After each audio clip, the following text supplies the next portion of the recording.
What's up, guys? Welcome to your 12th Android tutorial. What we're going to do in this tutorial is set up our own activity from scratch. Homemade Java is what we're going to be doing. We're going to set up a Java class, so we're going to go up to our source folder and right click and go to new, new class right here. Hit OK, and we're going to call this Splash with a capital S.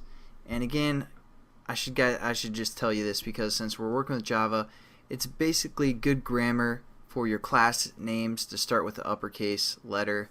I didn't do that with the starting point, that our other class that we have called starting point, but general rule of thumb, you want to have it uppercase. Not a huge deal, but you know, whatever. And then we're gonna hit finish. Got our class started.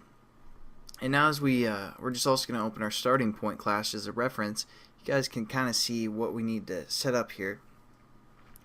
Now, right now it's just a Java class. It's not an activity. And Android uses activities. They're basically like different tabs. For example, this is a tab, and then this is a tab. Think of this as an activity for the most part. And then we can open up this activity, and it'll put that previous activity behind it. And then if we hit the back button on our phone, it opens this activity. I don't know if that made sense, but they're basically like different windows or different tabs. That's what an activity is. So we want our Splash to be an activity. So what we're going to say is extends activity. And what extends means is that we're extending the activity class. So we have to import this activity class, which comes from the android.app package, again from the SDK for the most part. So we're going to import that. And what extends means is since we're using or extending this activity class, we can use some of the methods from within that activity class. Now let's go back to the starting point, and we notice that we have this method called onCreate.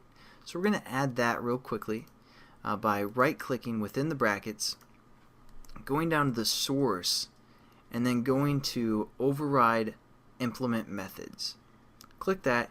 And as you can see, here's our activity class that we're extending, and we can use all these methods from within that activity class. There's a method called onCreate, which you guys saw in our starting point activity. So we're going to click this and make sure it's the one that takes a bundle within its parameters. Click OK, and we have our activity for the most part set up, at least our onCreate method set up. And now basically I kind of want to quickly talk on the Java. Just kind of give you guys a little bit better understanding of what's going on. Public, just think of that meaning that it's accessible by other classes or other, for the most part, other classes. If it's private, for the most part, it won't be able to be accessed by those other classes. And again, we're setting up a class. Again, that might be a confusing word for new Java programmers, but basically a class defines certain things. I'll get into that explanation later as we go. Just know that this is a class, what we're setting up. All these are classes over here under our package, and we're extending the activity class so we can use this method called onCreate. Now anytime you guys see void, that basically means that it's going to be a method. We're using a method. So when you see void, just think of a method for the most part. And this method is called onCreate, and what it takes within its parameters is a bundle. So this is just like a variable we set up. So we could change this bundle to something like Travis loves bacon.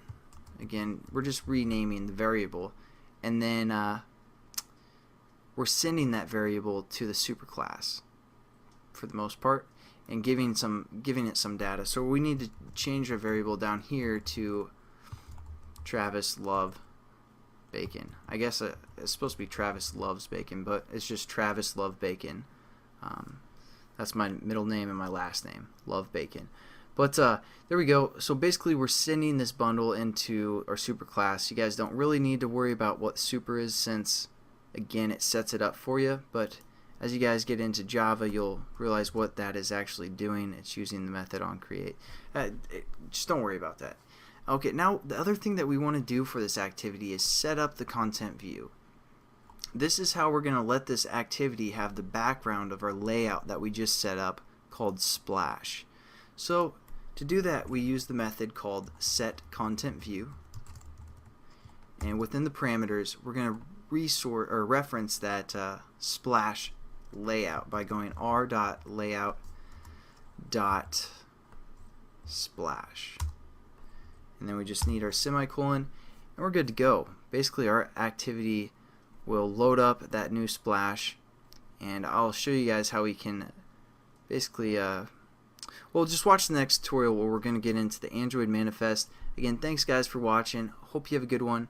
Hope that somewhat made sense, and catch you then. Peace.